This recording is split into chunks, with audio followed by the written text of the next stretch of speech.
Baik, terima kasih Mbak Ngadisi. Izin saya memang menyapa dengan sebutan Mbak saja, supaya kita bisa lebih akrab. Salam jumpa. Halo, selamat pagi. Suara saya cukup apa bisa didengar? Bisa, bisa. Ya, Bapak, Oh ya, Cukup bagus. terdengar jelas. baik. Eh, Mungkin karena jaringan kami juga kurang kuat di sini ya Mbak. Jadi mohon maaf. Baik, Assalamualaikum warahmatullahi wabarakatuh. Waalaikumsalam. Salam sejahtera untuk kita semua. Salam. Eh, Om Swastiastu, Namo Buddhaya, dalam kebajikan. Eh, Pertama, tentu kami eh, berterima kasih untuk pengurus pusat agama, dalam hal ini Bapak Sulastama yang sudah mengundang kami untuk terlibat atau hadir dalam eh, kegiatan hari ini. Yang kedua, Bapak Ketua Kagama NTT juga hari ini beliau sedang memberikan mentoring juga. Beliau bergerak di bidang keuangan, jadi dia sedang memberikan mentoring kepada pelaku-pelaku uh, keuangan, lembaga-lembaga keuangan di NTT khususnya di Kota Kupang, sehingga kami diminta untuk mewakili beliau. Mudah-mudahan ini tidak mengurangi uh, makna dan tujuan dari pelaksanaan webinar ini. Uh, Bapak Ketua Kagama DIY yang kami hormati, Bapak Sulastama, PT Kagama Pusat, juga Bapak Ibu narasumber yang kami hormati. Mungkin sebelum saya menyampaikan hal-hal berikut, perkenankan saya juga untuk memperkenalkan diri. Saya Fredrik Yuk, alumni dari Teknik Geodesi.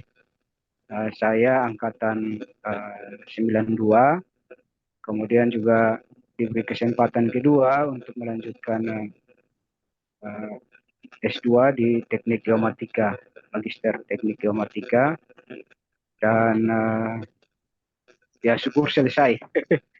Uh, Mungkin hal ini harus menjadi apa forum-forum ini perlu kita memperkenalkan diri agar pihak-pihak tertentu tidak menganggap kita bukan alumni lagi sebagai sebagaimana yang sering viral di media-media sosial. Ya, saat ini kami dipercaya untuk uh, melaksanakan tugas di Dinas PUPR sebagai sekretaris dinas.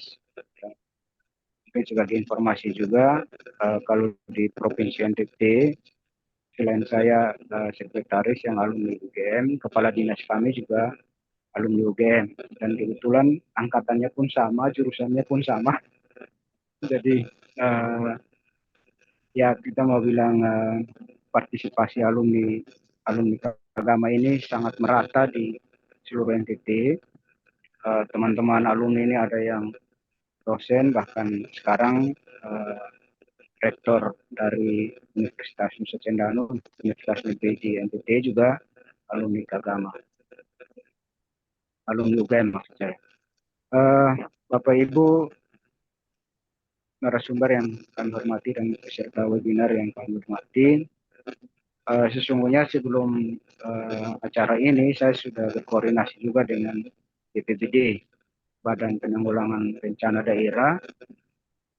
Hanya sayangnya materi yang disiapkan itu saya tidak bisa sampaikan di sini karena apa uh, jaringan saya juga tidak stabil di ini sulit. Mungkin nanti kami akan menyusunnya lebih baik sehingga kami bisa kirimkan ke PP Agama saja untuk menjadi informasi.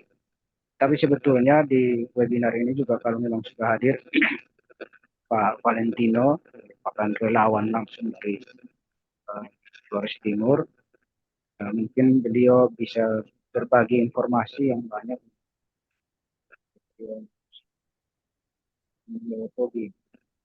Nah, sebelumnya juga karena penugasan saya pernah juga ke Flores Timur, saya bertemu dengan asisten administrasi pembangunan di sana, dan beliau eh, sharing juga mengenai penanganan eh, letusan Lewotobi laki-laki ini. Jadi memang ada banyak informasi Bapak Ibu yang eh, bisa kita bagikan, hanya mungkin kesempatan ini belum bisa kami susun secara terstruktur. Jadi mohon maaf untuk itu, tetapi setidaknya dari beberapa interaksi saya dengan BPBD maupun dengan Pemda Flores Timur, saya bisa menyampaikan beberapa hal. Yang pertama tentu kendala-kendala pasca erupsi Gunung Lewotobi laki-laki, ya mungkin kalau di peristiwa yang di Merapi relatif mobilisasi untuk melakukan penanganan saat erupsi maupun pasca erupsi itu eh, lebih mudah terkoordinir. Sementara kalau di NTT atau khususnya di provinsi-provinsi kepulauan itu memang agak tantangannya juga luar biasa. Ya contoh misalnya ini saya dapat informasi ini dari asisten satu Kabupaten Flores Timur, misalnya mengenai bagaimana menangani kebutuhan konsumsi harian pengungsi saja itu juga belum lagi sesungguhnya kalau yang saya lihat ya, kalau setiap kali terjadi bencana di NTT itu bahkan seluruh Indonesia eh, apa namanya eh, turun tangan gitu. Saya ya kami di warga NTT, saya mewakili pemerintah maupun warga NTT, kami sangat berterima kasih akan hal itu. Ada beberapa peristiwa misalnya ada longsor di Flores Timur yang waktu itu kalau tidak salah menjelang pemilu kalau tidak salah. Kemudian lewat Tobi itu juga kami melihat bahwa partisipasi semua komponen masyarakat itu sangat tinggi dari seluruh Indonesia. Sayangnya memang akhirnya bantuan terkait bantuan-bantuan logistik, bahkan relawan-relawan itu memang menurut saya kita perlu pikirkan bagaimana caranya sehingga bisa lebih siap begitu. Nah, ini juga menjadi evaluasi bagi kami di Pemda NTT. Itu mengenai logistik. Kemarin juga kebetulan sebelum saya bertugas di PU ini, saya bertugas di Biro Pengadaan Barang Jasa. Nah, ini juga hal-hal terkait penanganan bencana ini, acuan-acuan regulasinya itu memang juga perlu kita update. Banyak sekali aturan-aturan yang apa namanya, kalau tidak dituruti, kita yang berniat baik ini bisa juga disalahkan. Nah ini saya pikir kalau ada pemikiran-pemikiran baru dan juga mengacu ke penanganan bencana di tempat-tempat lain, khususnya di Merapi yang waktu lalu kita terjalani, itu saya pikir perlu kita evaluasi. Jadi penanganan bencana ini rupanya menyentuh banyak aspek. Kemudian hal lainnya juga memang khusus di NTT ini ya saya bilang kita masih kurang mengenai keahlian manajemen bencana. Ini yang uh, di unit pengadaan barang jasa saya mengarahkan teman-teman saya untuk misalnya mereka mengambil spesialisasi apa namanya supply chain misalnya khusus kebencanaan. Ini juga mungkin kita perlu pikirkan. Uh, Hal lainnya terkait kesiapan infrastruktur ya seperti yang tadi saya sudah singgung, infrastruktur yang tidak siap ini mengakibatkan mobilisasi uh, relawan maupun logistik di daerah bencana itu memang uh, terkendala. Kadang mungkin sudah kejadian 3 atau 4 hari bahkan mungkin 1 minggu baru bisa intervensi dari luar pulau atau dari provinsi lain atau dari pusat itu bisa sampai. Uh, tapi ya mungkin sekarang di Badan Penanggulangan Bencana Nasional itu juga sudah punya infrastruktur. Jadi di PT sini juga sudah ada badan SAR-nya, ada. Jadi mereka juga uh, sudah siap dengan uh, logistik maupun sarana prasarana. Hal lainnya juga saya melihat pelibatan kaum muda. Saya diinformasikan oleh asisten satu tadi, waktu itu mereka sangat terbantu dengan relawan-relawan yang berasal dari mahasiswa. Itu sangat efektif dan mahasiswa-mahasiswa sekarang kan mereka menguasai IT. Jadi untuk urusan database apa semua itu Pemda Flores Timur sangat terbantu. Nah, ini potensi-potensi yang bisa kita optimalkan. Selain itu berbicara dalam konteks alumni agama, sebagai informasi di NTT ini semua kabupaten itu pasti ada alumni keagamaan, alumni UGM. Dan mereka ya saat ini misalnya kalau di pemerintahan pasti juga menduduki jabatan manajerial ataupun pimpinan unit, dan itu cukup banyak. Bahkan beberapa kepala daerah juga alumni UGM, dan itu mestinya bisa kita optimalkan. Peran dari teman-teman ini saya pikir sangat sangat bisa sangat kita andalkan karena tadi kemudian misalnya PT Agama, pusat agama, kalau misalnya ada membutuhkan kontak person atau hal-hal lainnya, saran pendapat dari kami di daerah itu kami alumni agama NTT. Alumni agama NTT ini juga bukan hanya orang NTT, Bapak Ibu.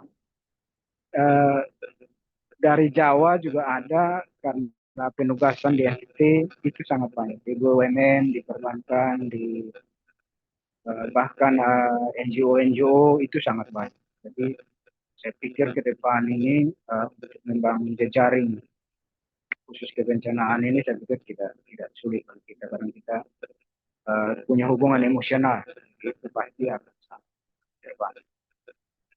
Mungkin informasi lainnya kami juga berterima kasih karena GM mempercayakan agama NTT untuk juga memfasilitasi pelaksanaan KKN mahasiswa-mahasiswa di wilayah NTT.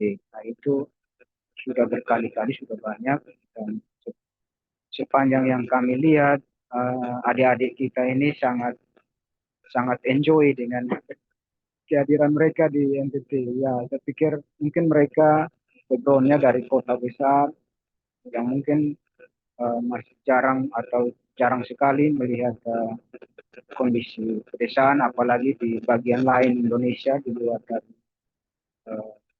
luar Jawa maupun di luar dari asal mereka, itu mereka sangat enjoy. Dan syukur bahwa sampai sekarang belum ada kejadian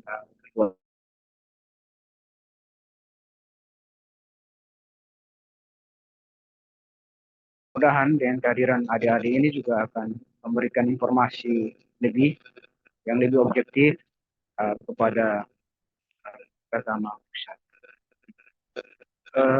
Ke depan kebetulan saya ada di dinas PUPR, tentu kami sangat berharap masukan-masukan dari para narasumber, kemudian dari pengurus pusat agama, sehingga kita bisa bermitra. Sebagai informasi, tahun depan sih kami dan nanti beberapa tahun ke depan, kami dari Pemda NTT juga sudah menganggarkan untuk perumahan layak huni.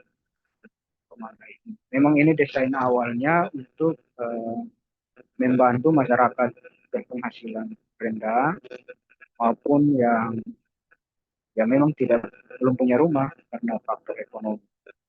Nah ini saat ini kami sedang merencanakannya. Data sumber data yang akan kami gunakan itu adalah DPTN maupun Ekonomi Nasional, dan itu akan menjadi acuan.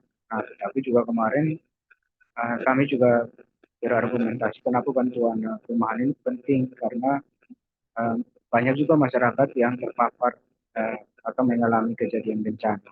Nah ini ini juga ke depan akan menjadi perhatian pemerintah.